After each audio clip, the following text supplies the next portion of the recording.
the 2020 Great Give Radiothon at WNHH-FM. I'm one of your hosts today, Paul Bass, splitting the duties with Alan Appel and the amazing Babs Rawls-Ivy.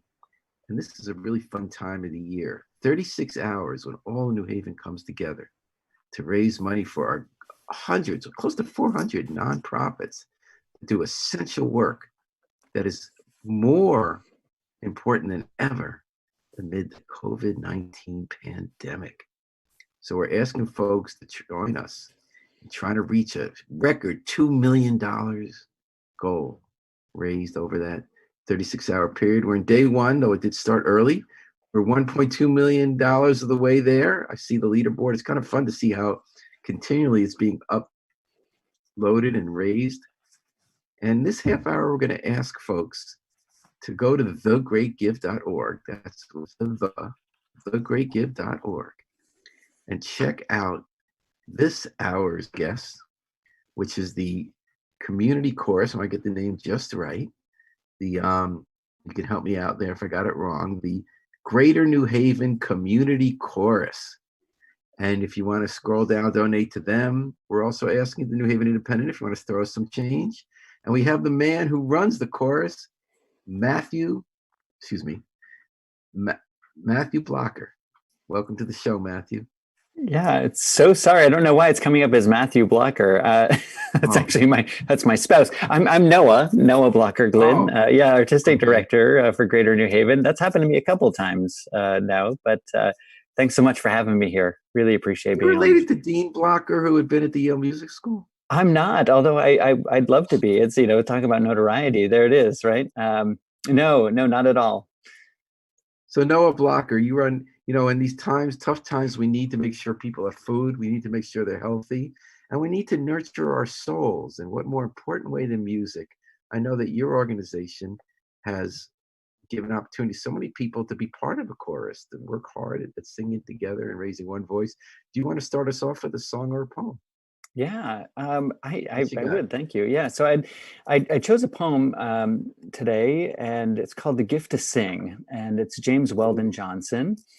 And raise every voice and sing. Yes, exactly right. And I felt compelled to share this poem, only that I think it really captures the sort of soulful, very primal nature of singing and what it does to change us as humans and to help us sort of mitigate and traverse some difficulties in our lives, and it felt very fitting today.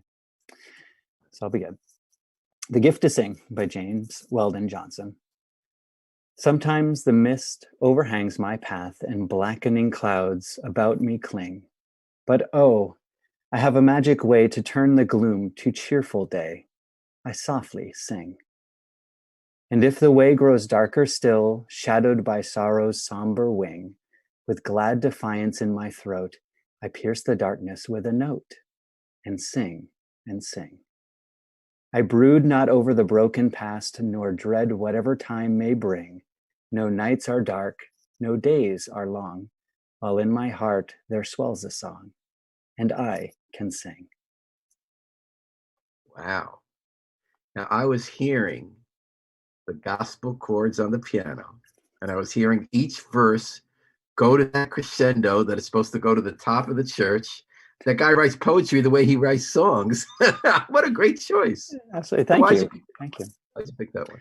I just thought it was pretty reflective. I mean, there's obviously so much that goes into the human existence, right? And there's so many obstacles and so many trying times. And I think there's always one thing that we have, and that's our soul and our belief and our voice, and we can use it in incredible ways, and we can use it to build community. We can use it to fight adversity. We can use it to shout praise, right? And to elevate our community and our human spirit. So it felt very fitting for today. I labored over a few different selections. Great choice.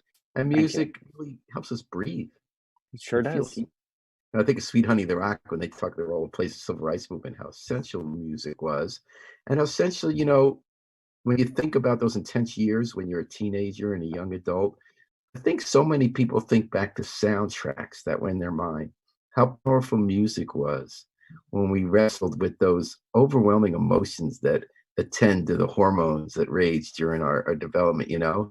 And then later in our lives, the music is still essential, but we're kind of going chiller, and sometimes the music's a little chiller. Sometimes we're not having a throb at the volume of 11 at the nightclub at 2 in the morning, but we're still chilling out and still playing that role. I can't imagine life without music, and at times I find also reading novels, but also music kind of grounds us and brings us back. It makes us feel we can take on challenges life has. So tell Yeah. us how you're doing that now. How is the community chorus of Greater New Haven filling that role?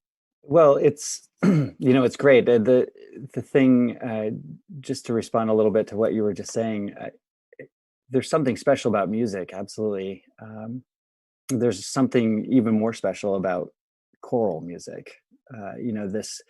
This bringing together of people from many different walks of life and many different levels of ability and experience, and different ethnicities, and it's just such a special place where you can all come together for a common purpose, and you can do something together, right? There's a common goal, there's a feeling of connectivity, you're all working from the same roadmap, you're all trying to figure it out together.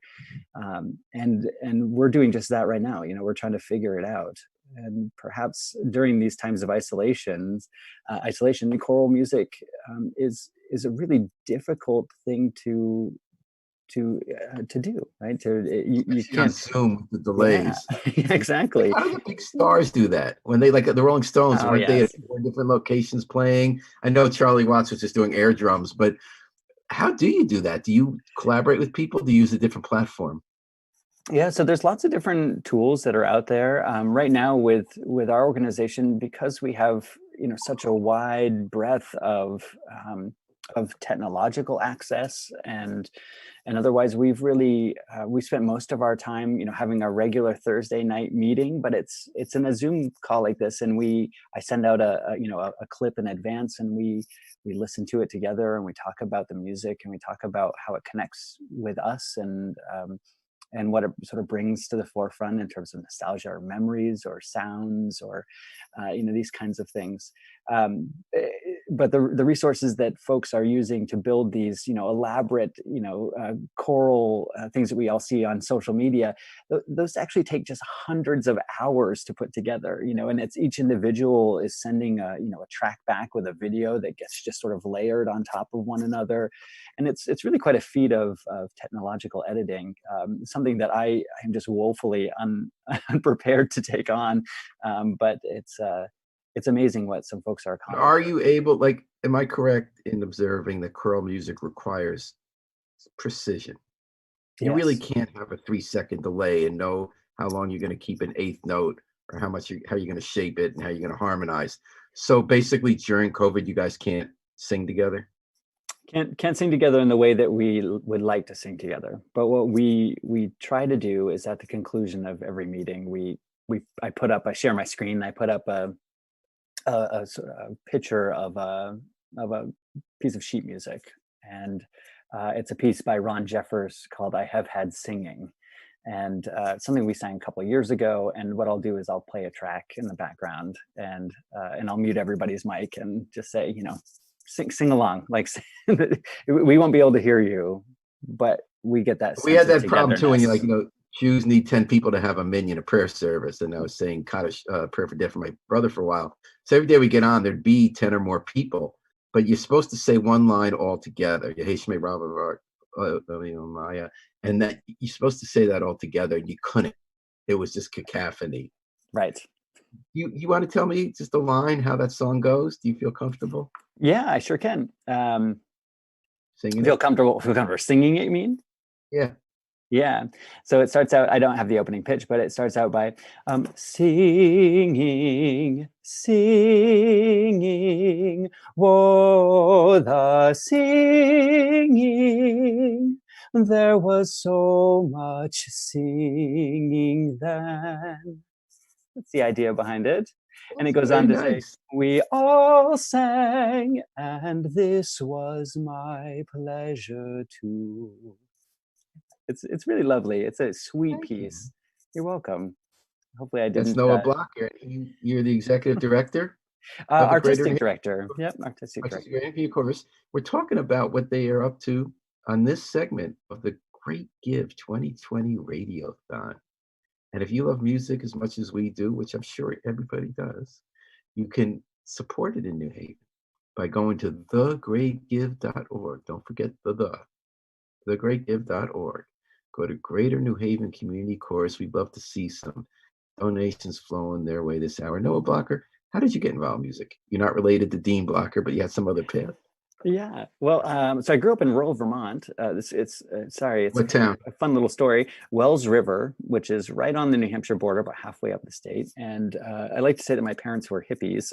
They weren't really hippies, but it was sort of a requirement in our household. We were all very musical. It was a requirement that we had to do music in some capacity. Um, I was a bit of a black sheep in the family in that I really loved classical music. I was the pianist in the family. I went to church to sing, really as a real young child, and went on my own, and it just always had a really special place in my life. It was a bit of a refuge for me, and as time went along, it just, I sort of got the bug, and I could never put it away. Went to school for music for my undergrad, and have loved it. I mean, my real job, I'm using air quotes for those who can't hear now, but I'm associate dean at the Hart School at the University of Hartford, and so music and the arts, it's part of my everyday life, and I couldn't imagine not having it here. At what point when you're grown up did you was there a point when you said, I'm playing the piano, I'm learning scales, I'm learning harmony, I'm getting two hands at once, making the notes fit? Is there a point at which you realize it's the percussion instrument? Because I remember that one blowing me away. Do you think of the piano as a percussion instrument? Uh, Not typically. I mean, I guess I love Isn't it technically the way that tomatoes are fruit? Yeah, I think so. That's a really great analogy, actually. I think I love the percussive nature of the instrument. And when I say I'm a pianist, I use that pretty loosely. By sort of formal training, more of a singer and a conductor. But I fell in love with the piano really because my grandmother played. She played a lot, and every time I was over, at her home, which was, at least a few times a week, it was a requirement. Not a forced requirement, but it was something that we did together. And do you remember any song in particular that you and your grandmother played or that you listened to? Oh gosh, so we used to play. She was. This is going so into the weeds, but it's so wonderful. I'm so happy to share this story. She was actually a clown. She would go to all the local retirement homes and would just spread joy. She was such an amazing woman. And she put together these song packets of like tunes from the 20s, 30s, and 40s. And she would sort of clown around with her. She had these amazing puppets that she would make. And I would play the piano. Yeah. Oh, wow. What was her name? Ruth. Ruth. Yeah. Ruth. Ruth Block. And so it was a lot of fun anyways. And I sort of learned a pretty early love there, but so much of the literature that we saw, like, Sidewalk or A Bicycle Built for Two, and these kinds of tunes, from sort of that time, it was a lot of fun. And those tunes in particular, you could really hear that percussive sort of bass, the sort of boom chuck, is in the bass hand, or the left hand rather. It always made it a lot of fun. We're talking with Noah Blocker about music and about the Greater New Haven Community Chorus, which he serves as artistic director, one of the great nonprofits raising money today and tomorrow through the Great Give 2020. If you can remember the word "the," you can go to thegreatgive.org this half hour. And while you're giving some money to nonprofits in our community, please consider Greater New Haven Community Chorus. So Noah, tell us about the Greater New Haven Community Chorus. Is it a weekly practice and then a few concerts a year? How many people are involved? Where do you practice? Yeah. Well, I think what I should tell you first is something I think really captures the essence of our group. And we have a little bit of a motto or a tagline, for lack of a better way of saying it. And it's building community one note at a time. And that really captures exactly what we do. And so we meet every Thursday night, really from September to June, beginning of June. And we've got a couple hour rehearsal together. We laugh, we experiment, and we bring our most vulnerable selves to the music making process. And we connect as humans, through this sort of common language, which is so wonderful. But we are anywhere really from the high 90s to 120 singers, depending upon the semester and on the literature that we're doing. We have a early December concert that we do for our fall semester, and then we have an early June concert for the spring semester. And Oh, there won't be one this spring, correct? Unfortunately not. Sad as it is, but all for the right reasons. But I heard a rumor that we're still going to have music, and more music than ever when we emerge from all this, and music's helping us keep going. Have anyone in your group, have you personally, or anyone you're close to, or anyone in the chorus, been hit with COVID-19? Not that I know of. We have a number. We have a number of healthcare professionals and essential employees that are in our organization, and I'm so thankful to them and the many others that are out on the front lines right now. Helping our community and our society along through this. We in that one night a week that we come together to talk about music, we really we spend just a few minutes catching up, and then we try to let things go for a moment and have a little bit of a respite. The way music gives us the respite and helps us soar. Yeah. Well, Noah Blocker, it's been such a delight chatting with you. Yeah, and you, thank you so much. And I'm so thankful for the work you're doing to help nonprofits and to help celebrate the great give. It's exceptional. There's so much to celebrate. These are hard times, and you guys, everyone on these nonprofits, close to 400 of them, participating give are on the front lines, doing the work that's more important than ever. And we're gonna do it, folks. We're gonna hit that 2 million. I could feel it, but we can't rest on our laurels. We got to make it happen. So let's go to thegreatgive.org. Check out Greater New Haven Community Chorus and all the other nonprofits you might want to donate to, including the New Haven Independent and WNHH Radio and the Valley Independent Sentinel. So Harry Joes, our station manager, is going to have a musical interlude because, as Noah and I were saying, music is crucial to getting through hard times and easy times alike. And I'm Paul Bass. I'm going to come back with you at the half hour. We're going to keep the radiothon going with the Connecticut Hurricanes. So sit tight, folks. We'll be right back at you at 103.5 FM, live streamed at newhavenindependent.org.